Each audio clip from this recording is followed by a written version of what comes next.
मैं डॉक्टर देवेंद्र कुमार मिश्र, सहायक professor, JLS college Majhauliya, west Champaran, department of history.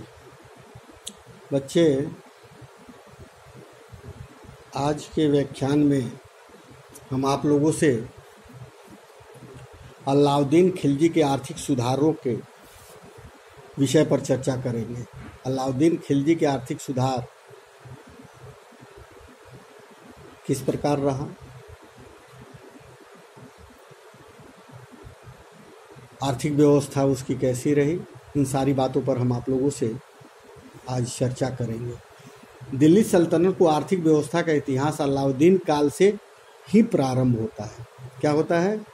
Delhi सल्तनत की जो आर्थिक उन्नति का इतिहास जो प्रारंभ होता है वो अलाउद्दीन खिलजी के समय से ही होता है। इसमें अलाउद्दीन खिलजी का उद्देश्य हिंदू जमींदारों को गरीब बनाकर कृषकों की श्रेणी में लाना था।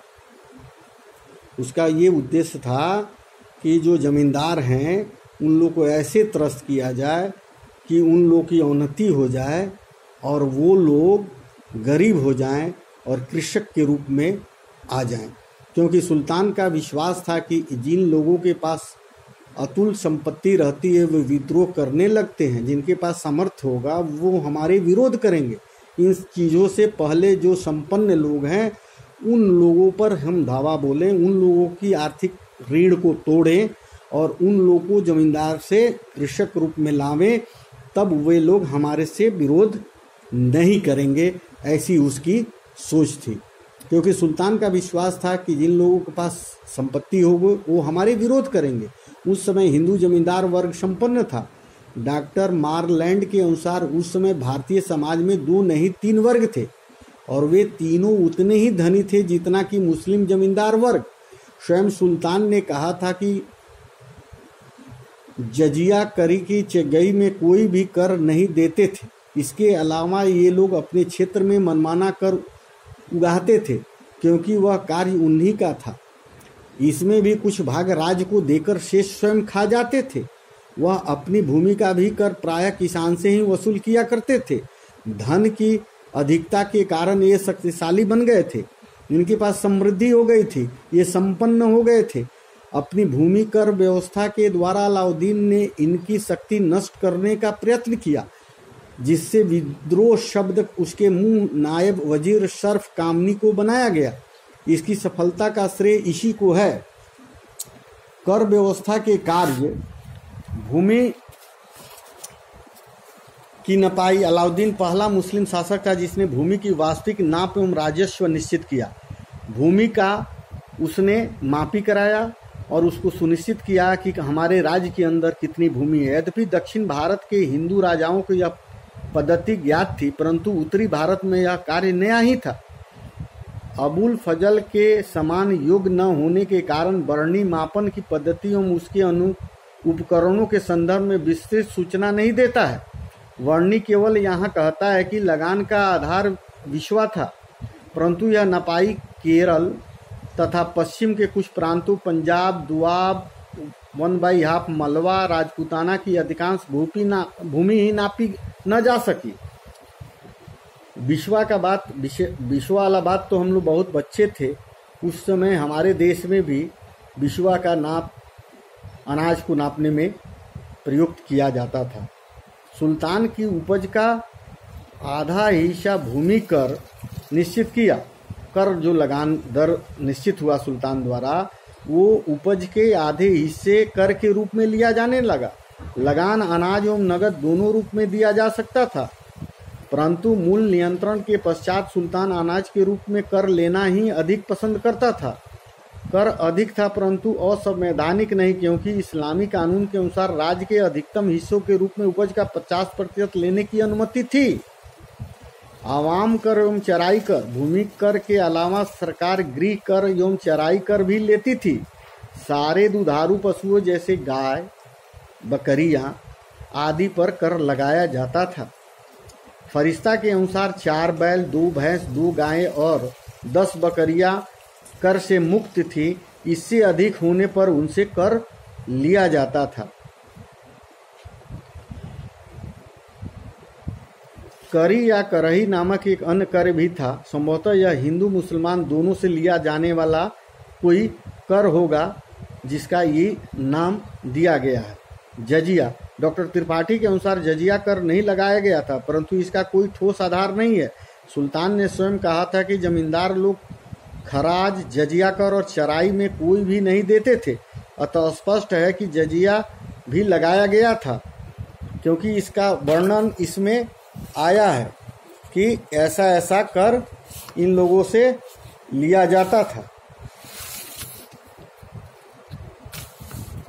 आवास कर और चराई कर तो लिया ही जाता था, जजिया कर भी लिया जाता था, ऐसा वर्णन है। भ्रष्टाचार रोकने का प्रयत्न किया गया। भ्रष्टाचार को रोकने के लिए एक नए विभाग की स्थापना की गई, जिसे दीवाने मुस्तखराज कहते थे। इसको राजस्व एकत्रित करने का कार्य सौंपा गया। यदि अमीज बकाया राशि पूरी वसूल करने में असमर्थ रहते थे तो उन्हें खुलकर दंडित किया जाता था। पटवारियों एवं कर्मचारियों में भ्रष्टाचार को समाप्त करने के लिए भी कठोर उपाय अपनाए गए थे। पटवारी और कर्मचारी उस समय भ्रष्टाचार में पूर्ण रूप से लिप्त थे। उन लोगों के भ्रष्टाचार को समाप्त करने के लिए भी कठोर से कठोर उपाय अपनाए गए। सुल्तान ने उसका वेतन भी बढ़ा दिया, पर जिन लोगों के विरुद्ध घूस लेने की शिकायतें थीं, उनको कड़ा दंड दिया जाता था। जो लोग घूस लेने में पकड़े जाते थे उनको कठोर से कठोर सजाएं दी जाती थी। लोगों के विरुद्ध घूस लेने की शिकायतें थी, उसको कड़ा दंड देने का प्रावधान था। सुल्तान ने काजी सुगुद्दीन ने भी कहा था, मैंने हजारों लिपिकों और राजस्व एकत्रित करने वाले कर्मचारियों का भ्रष्टाचार के लिए उत्तरदायी ठहराया है। उन्होंने भिखारियों की दशा में ला दिया है और दंड देकर उसका शरीर सुजा दिया है। इन सभी कारणों से बर्नी ने लिखा है, राजस्व विभाग की नौकरी प्लेग से भी खराब समझी जाने लगी और कोई अपनी पुत्री का विवाह भी राजस्व कर्मचारी के साथ नहीं करता था। इन सब नियमों का फल यह हुआ कि भूमिपतियों पर सरकार का प्रभाव जम गया। इन नियमों ने जमींदारों को कृषकों की श्रेणी में ला दिया। इतना कर लिया गया कि जो जमींदार थे वो अब कृषकों की श्रेणी में आ गए। इतिहासकार बर्नी के अनुसार उसकी आर्थिक दशा इतनी गिर गई कि the means of katu and magdad went off the servant of heir in the those of Musalmans. अपने बाजार नियंत्रण की नीति अथवा आर्थिक सुधार के मातहत अलाउद्दीन ने निम्नलिखित कार्य किए। नाप तौल हेतु सरकारी बाट निश्चित कर दिए गए। नाप तौल के लिए सरकारी बाट निश्चित किया गया। खद्दानों के मूल्य इस प्रकार निश्चित किए गए, गेहूं 7.5 जीतल प्रति मन, जौ 4 जीतल प्रति मन, चना चावल उड़द 5 जीतल प्रति मन। जैसे आज MNSP हम लोग के यहाँ भी खाद्यान्न पदार्थों की सरकार निर्धारित करती है, इस तरह उस समय भी बाजार पर नियंत्रण के लिए बाट का निर्धारण किया गया। खाद्य पदार्थों का प्रति मन की व्यवस्था की गई। अनाज का बाजार, गल्ले का व्यापार फुटकर विक्रेताओं और घुमक्कड़ व्यापारियों द्वारा चलाया जाता था। व्यापारियों को सीमित लाभ होने के कारण घुमक्कड़ों ने दिल्ली आना ही बंद कर दिया, परंतु व्यापारियों के नाम दर्ज करके एकरारनामों पर हस्ताक्षर कराकर जमुना नदी के पूर्ववर्ती गांवों में परिवार सहित बसने की आज्ञा देकर व्यापारियों की उपयुक्त प्रवृत्ति पर काबू पा लिया गया। कृषकों ने उपज का 50% भूमि राजस्व के रूप में वसूल किया जाता था। किसानों को बचा हुआ अनाज निश्चित दरों पर घुमक्कड़ व्यापारियों से बेचना पड़ता था। राजस्व कर्मचारियों की नियुक्तियां की गई थी।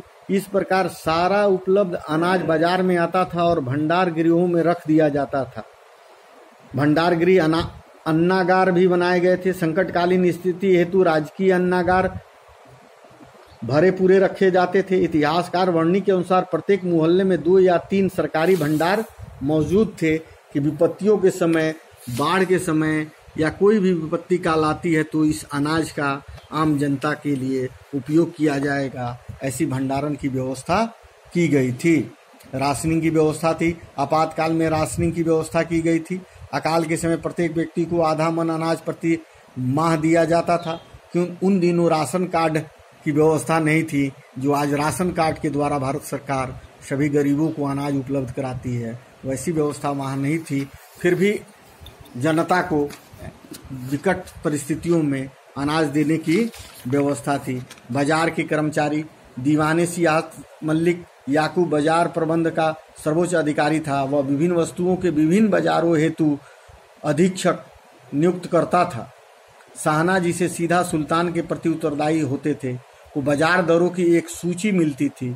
वह कीमतों में उतार चढ़ाव या समान स्थिति के बारे में सुल्तान को सूचना देता था, परंतु वह सुल्तान के आदर्शों से कोई संशोधन या परिवर्तन का सुझाव नहीं दे सकता था। बाजार के अन्य अधिकारियों के मुख्य वरीय मंडी था, जो बाजार की विक्रय योग्य वस्तुओं की उत्तमता, उसकी गुणवत्ता की सूचना सुल्तान को देता था। चतुर सुल्तान 3 विभिन्न स्रोतों शाहना, वरीदे मंडी और गुप्तचरों से बाजार को सूचनाएं प्राप्त किया करता था। इन स्रोतों की सूचनाओं से अंतर होने पर दोषी को पता लगाकर उसे दंड दिया जाता था। इस कारण कर्मचारी और व्यापारी दोनों ईमानदार होने पर बाध्य हो गए थे, क्योंकि लोगों को लगता था कि मेरी सूचना राजा के पास, सुल्तान के पास किसी न किसी माध्यम से चली जाएगी। कपड़ा बाजार का प्रशासन अनाज के प्रशासन की तरह ही चलाया जाता था। यह बाजार सराय अदल नामक भवन में स्थित था। 20 गज का अच्छी श्रेणी का लट्ठा 1 टर्क में बिकता था। सुल्तान देवगिरी सुदूर स्थानों के उत्पादकों को नियंत्रित मूल्यों पर सामान बेचने को बाध्य न कर सकता था, इसलिए उसके कपड़े के व्यापारियों की, अनाज के व्यापारियों की अनाज अधिक सुविधाएं प्रदान की। उन्हें राजकीय कोषागार से अग्रिम रूप से लगभग 40 लाख टका दिए गए, ताकि वे अन्यंत्र माल खरीद कर नियंत्रित दरों पर सराय अदल में बेच सके। गुलामों पशुओं के बाजार, इसके अंतर्गत घोड़े, पशुओं और दासों की बिक्री व्यवस्थित करने हेतु भी नियम बनाए गए थे। नियम पालन हेतु निरीक्षण का कार्य सुल्तान स्वयं करता था। दोषी पाए जाने पर दलालों को जुर्माना के साथ साथ कड़ी सजा भी भुगतनी पड़ती थी। विभिन्न वस्तुओं की मूल्य अनुसूची तैयार की गई थी। विक्रय हेतु समुचित लाभ की गुंजाइश की गई थी। बाजारों हेतु अनेक व्यापारियों की नियुक्ति की गई थी और विस्तृत अधिकार दिए गए थे। व्यापारी लोगों के 72 वर्गों में सर्वाधिक झूठे थे। दलाल क्रेता और विक्रेता दोनों को ठगते थे। ऊंची कीमतों पर माल बेचना और तौल में कम देना उनकी समान आदत बन गई थी। चाबुक कम तौलने पर उतना ही मांस विक्रेता के शरीर से काट लिया जाता था। ऐसे भयानक दंड उस समय तक दिए जाते थे जब तक कि व्यापारी बिल्कुल आज्ञाकारी न हो जाए और उन्होंने कम तौलना बंद न कर दिया हो। इस कठोर नियमों से इतना आतंकित थे कि कभी कभी वास्तविक भार से अधिक ही दे दिया करते थे। दलाल लोगों को ऐसी कठोर दंड दिए गए कि मृत्यु की कामना करने लगे। इस उपयुक्त नियमों से व्यापारियों को पर्याप्त लाभ नहीं होता था, फलतः व्यापार एवं वाणिज्य को कोई प्रोत्साहन नहीं मिल सका। कृषि पर भी विपरीत प्रभाव पड़ा। इन नियमों ने कृषक वर्ग को दशा अत्यंत दयनीय बना दी। चूंकि वे बिना बाजार स्वतंत्रता पाए, बिना लाभ का प्रयत्न किए शासन द्वारा निश्चित सस्ती कीमत पर अनाज बेचने में कभी भी सुखी नहीं हो सकते थे। वस्तुतः इन नियमों के बल पर ही अलाउद्दीन एक ऐसी विशाल एवं कुशल सेना खड़ी करने में सफल रहा जिससे देश या विदेश में कभी भी पराजय का मुख नहीं देखा। इसके अलावा अलाउद्दीन और मोहम्मद बिन तुगलक के समय के भयानक अकाल भी अलाउद्दीन के समय में सुनने आए हैं।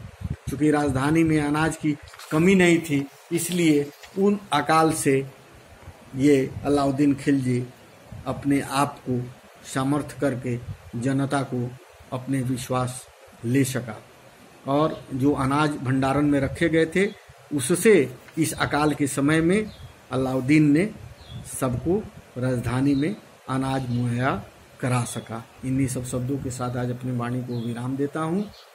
धन्यवाद।